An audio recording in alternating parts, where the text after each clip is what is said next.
Doctor Joseph Murphy একজন Irish লেখক, যার একটা জনপ্রিয় বই আজকে আমার হাতে রয়েছে। সেটা হচ্ছে the power of your subconscious mind, অর্থাৎ আপনার অবচেতন মনের শক্তি।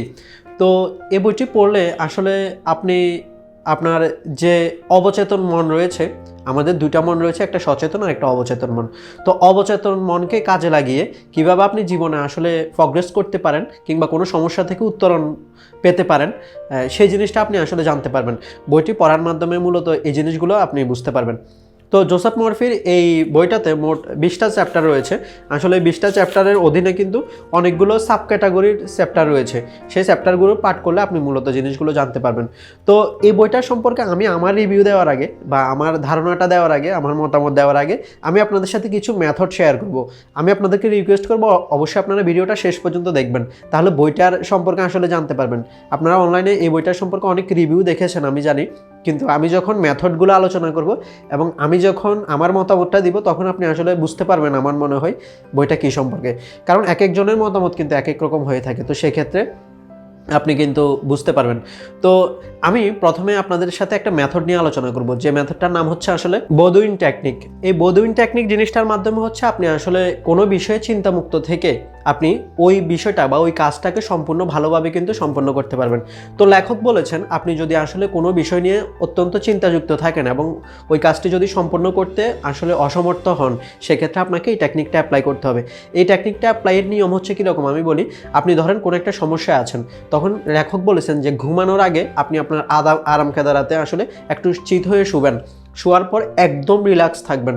রিল্যাক্স থেকে এমনভাবে রিল্যাক্স থাকবেন মনে হয় যেন আপনার শরীরের সকল অঙ্গ প্রত্যঙ্গ একদম ছেড়ে দিয়েছে, অর্থাৎ শিথিল হয়ে গিয়েছে, এরকম একটা বিষয়। তো যখন শিথিল হয়ে যাবে, তখন আপনি আসলে একটা ধ্যানের মধ্যে ডুবে যাবেন। ধ্যানের মধ্যে নিমগ্ন হয়ে আপনার ওই সমস্যাযুক্ত যে কাজটি রয়েছে সেটা নিয়ে আসলে একটু ভাবতে থাকবেন। এটা ভাবতে থাকবেন যে আপনার সমস্যাযুক্ত কাজটি খুব সুন্দরভাবে সম্পন্ন হয়েছে। অর্থাৎ আপনি যখন শরীরটাকে শিথিল করে ফেলবেন এবং শরীরটাকে শিথিল করার পর আপনি একেবারে ঘুম অবস্থায় চলে যাবেন। ঘুম অবস্থায় গিয়ে আপনি আপনার ওই সমস্যা নিয়ে ভাবতে থাকবেন এবং এটা ভাববেন, অর্থাৎ ইতিবাচকভাবে ভাববেন যে আপনার সমস্যাটি সমাধান হয়ে গিয়েছে, আপনি খুব সুন্দরভাবে আসলে ওই কাজটি সম্পন্ন করে ফেলেছেন। লেখক বলেছেন, জোসেফ মার্ফি বলেছেন যে এভাবে যদি আপনি টানা 10 দিন করতে পারেন এই বদুইন টেকনিকটা, অর্থাৎ প্রতিদিন ঘুমানোর আগে একই কাজটা করবেন, আরাম কেদারায় বসবেন, চিত হয়ে শুবেন, শরীরটাকে শিথিল করে ফেলবেন এবং মনে মনে এটা চিন্তা করতে থাকবেন যে আপনার কাজটি খুব সুন্দরভাবে সম্পন্ন হয়ে গিয়েছে। তাহলে দেখা যাবে যে আপনার কাজটি সত্যিই আসলে সুন্দরভাবে সম্পন্ন হয়ে গিয়েছে। এটা হচ্ছে মূলত বদুইন টেকনিক। অর্থাৎ এই বদুইন টেকনিকের সারমর্ম হলো, আপনি যখন আসলে ঘুম অবস্থায়, শিথিল অবস্থায় চিন্তা করবেন, তখন আপনার একটা মেন্টাল রিল্যাক্সেশন আসবে। মেন্টাল রিল্যাক্সেশনের কারণে আপনি চিন্তামুক্ত থেকে আপনার ওই কাজটিকে বাস্তবে কি সম্পন্ন করে ফেলতে পারবেন। এটা হচ্ছে লেখকের মতামত। এরপর আপনাদের সাথে আরেকটা আসলে টেকনিক নিয়ে আলোচনা করব। সেই টেকনিকটা হচ্ছে আসলে স্লিপিং টেকনিক। এই স্লিপিং টেকনিকটা কখন কাজে লাগবে? এই স্লিপিং টেকনিকটা তখনই কাজে লাগবে যখন আপনার কোনো একটা বদ অভ্যাস রয়েছে, আপনি ওই বদ অভ্যাস থেকে বেরিয়ে আসতে যাচ্ছেন, তখন কিন্তু আপনার ওই স্লিপিং টেকনিকটা কিন্তু কাজে লাগবে। লেখক বলেছেন, যখনই আপনার আসলে কোনো বাজে অভ্যাস ছাড়ার জন্য মনের মধ্যে প্রবণতা আসবে, তখন আপনি প্রতিদিন সকালে ও রাতে 5-10 মিনিটের জন্য, অন্ততপক্ষে 5-10 মিনিটের জন্য আবারও আগের মেথডের মতো, অর্থাৎ বদুইন টেকনিকের মতো আবারও কি শান্তভাবে বসবেন, শরীরটাকে শিথিল করে ফেলবেন এবং মনে মনে এটা চিন্তা করবেন যে আপনি আপনার এই অভ্যাস থেকে সম্পূর্ণভাবে কি মুক্ত হয়ে গেছেন।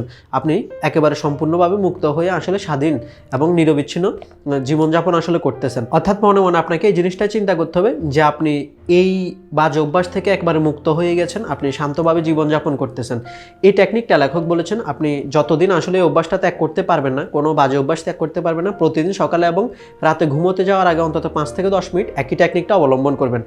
একই টেকনিকটা যখন আপনি অবলম্বন করবেন এবং এভাবে যখন আপনি পরপর 1 মাস অন্তত কি করবেন, আসলে এটা অনুশীলন করতে থাকবেন, তখন কিন্তু আপনার ওই জিনিসটা অটোমেটিকই আপনার মন থেকে কিন্তু কি চলে যাবে। অর্থাৎ আপনি যখন কোনো একটা বিষয়ে আসক্ত, কোনো একটা বাজে অভ্যাস থেকে বের হতে যাচ্ছেন, তখন আপনার ওই অভ্যাসটা আর মনে কিন্তু আসবে না। অর্থাৎ আপনি চোখ বন্ধ করে শুধু এটাই চিন্তা করবেন যে আপনি ওই অভ্যাস থেকে মুক্ত হয়ে গেছেন, আপনি সুন্দর সুশৃঙ্খল জীবনযাপন করতেছেন।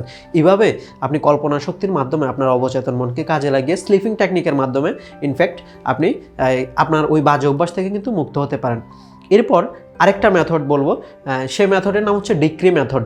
এই ডিক্রি মেথডটা তখনই কাজে লাগবে যখন আপনি কোনো একটা সমস্যার মধ্যে দিয়ে যাচ্ছেন, সেটা হতে পারে কোনো বস্তুগত কিংবা কোনো ব্যক্তিগত, অর্থাৎ কোনো ব্যক্তির জন্য আপনি কোনো সমস্যার মধ্যে পড়তেছেন কিংবা কোনো বস্তুর মাধ্যমে আপনি সমস্যায় পড়তেছেন, তখন কিন্তু আপনার এই ডিক্রি মেথডটা কাজে লাগবে। লেখক এই বইতে আসলে একটা মেয়ের উদাহরণ দিয়েছেন। সে অফিসে যাওয়ার সময় তাকে একটা ছেলে ডিস্টার্ব করতো, কিন্তু সে আসলে প্রতিদিন অতিষ্ঠ হয়ে যেত। তো ছেলেটাকে নিষেধ করার পরেও দেখা গেছে যে ওই ছেলেটি তাকে বারবার প্রতিদিন ডিস্টার্ব করতো। তখন সে ভাবতে লাগলো যে আসলে কি করা যায়। তখন সে প্রতিদিন আবার বাসায় চলে আসতো। বাসায় চলে এসে সে মনে মনে তার কল্পনা শক্তির মাধ্যমে এটা চিন্তা করতো যে তার সমস্যা থেকে সে আবারও দেহটাকে শিথিল করে সে মনে মনে এটা চিন্তা করতো যে আমার সমস্যা থেকে আমিও মুক্ত, ওই ছেলেটাও মুক্ত, ওই ছেলেটা তাকে আর ডিস্টার্ব করতেছে না। মনে মনে এই জিনিসটা যদি সে কল্পনা করতে থাকে, তাহলে সে যখন কল্পনা করে তখন দেখা গেছে যে সে কয়েকদিন পর দেখা গেল যে ওই ছেলেটা তাকে আর ডিস্টার্ব করতেছে না এবং সেও ওই সমস্যার মধ্যে পড়তেছে না। এই জিনিসটা মূলত লেখককে ওই মেয়েটি শেয়ার করেছিল, যার কারণে লেখক বলেছেন যে আমার এই ডিক্রি মেথডটা অনুশীলন করার মাধ্যমে আসলে ওই মেয়েটি কিন্তু এই সমস্যা থেকে মুক্তি পেয়েছে। আপনারাও চাইলে এই সমস্যা থেকে কিন্তু মুক্তি পেতে পারেন। এই জন্য লেখক বলেছেন যে আপনি যখনই কোনো সমস্যার মধ্যে দিয়ে যাবেন, আপনি মনে মনে এই জিনিসটা কল্পনা করুন যে আপনার সমস্যাটি সমাধান হয়ে গিয়েছে, বা যে মানুষটা আপনাকে সমস্যা করতেছে, আপনি মনে মনে এটা চিন্তা করুন যে ওই সমস্যা থেকে বা ওই কাজটি থেকে ওই ব্যক্তিটিও মুক্ত, আপনি নিজেও মুক্ত হয়ে গেছেন। এভাবে হচ্ছে আপনি আপনার কল্পনা শক্তির মাধ্যমে আসলে ওই সমস্যা থেকে সমাধানটা পেতে পারেন।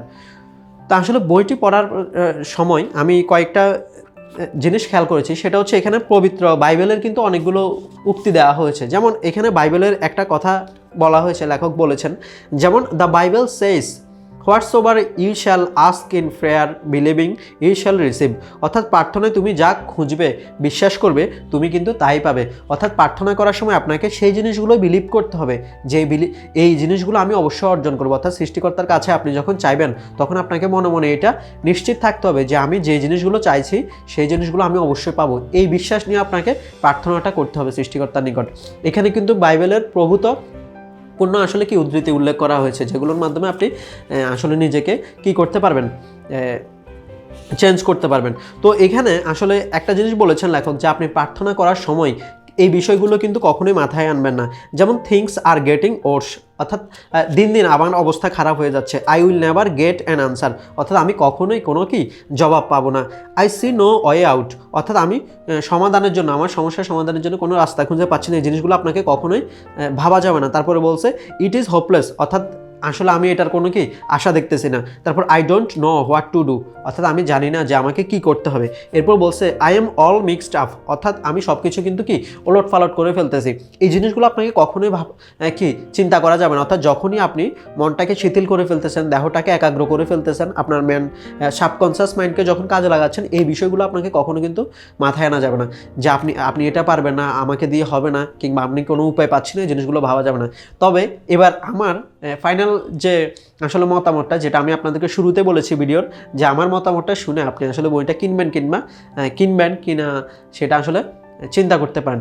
তো বইটি পড়ে আমার কেন জানি মনে হয়েছে বইটি আসলে আমাদের মতো এজের মানুষদের জন্য না। এটা যদি 75 বছরের উপরের মানুষদের জন্য হয় তাহলে ঠিক আছে।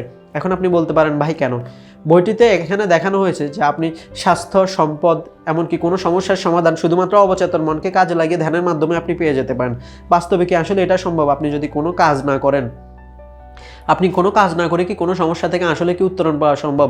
যেমন আমি এর আগে যে 3টা মেথডের কথা আপনাদেরকে বলেছিলাম, লেখক বলেছেন শুধুমাত্র আপনি কল্পনা শক্তির মাধ্যমে অবচেতন মনকে কাজে লাগিয়ে আপনি সহজে আপনার সমস্যা থেকে উত্তরণ পেতে পারেন। কিন্তু বাস্তবে কি এটা আসলে আদৌ সম্ভব? আমি জানি না।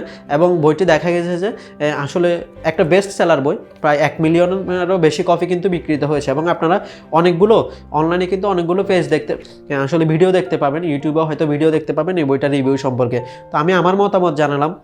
লেখক বলেছেন যে সব কিছু আপনার অবচেতন মনকে কাজে লাগিয়ে আপনার সকল কিছু আপনার স্রষ্টা গড কিংবা ঈশ্বরের নিকট সঁপে দিয়ে, তিনি বাইবেলের আলোকে উল্লেখ করেছেন, সব কিছু ওনার নিকট সঁপে দিয়ে আপনি কিন্তু আপনার সমস্যা থেকে কিন্তু উত্তরণ পেতে পারেন। তা আসলে কি এভাবে উত্তরণ পাওয়া সম্ভব কিনা সেটা আমি আসলে জানি না, অবচেতন মনকে কাজে লাগিয়ে।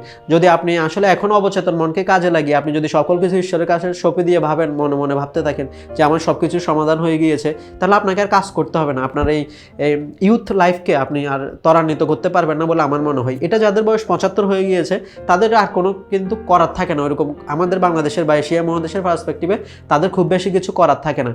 তো যেহেতু করার থাকে না, তারা চাইলে সব কিছু স্রষ্টার নিকট সঁপে দিয়ে তারা ধ্যানে চলে যেতে পারেন, তারা নিমগ্ন থেকে ভাবতে পারেন যে তাদের সমস্যাটি সমাধান হয়ে গিয়েছে। সেক্ষেত্রে হয়তো এটা কোনো কাজে দিতে পারে বলে আমার মনে হয়। ইউথদের জন্য এটা আসলে কতটুকু কার্যকর হবে আপনারা আসলে বইটি সংগ্রহ করে দেখতে পারেন। বইটি সংগ্রহ করে যদি আপনার মনে হয় যে ভালো হবে, তাহলে ভিডিওর কমেন্ট বক্সে জানাতে পারেন, অথবা আপনি কি আসলে এটা পড়েছেন কিনা সেটা জানাবেন।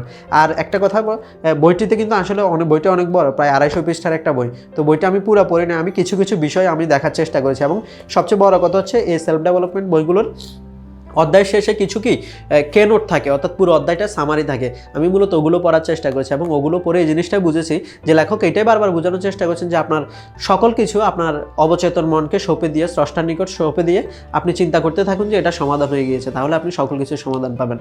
তো আমি জানি না আসলে এভাবে সাবকনসিয়াস মাইন্ডকে কাজে লাগিয়ে সম্ভব কিনা। বর্তমানকার এই যুগে আপনি কিভাবে অবচেতন মনকে একেবারে একাগ্র রেখে, একেবারে স্থির রেখে স্রষ্টার নিকট সঁপে দিতে পারবেন, এটা আমার বোধগম্য নয়।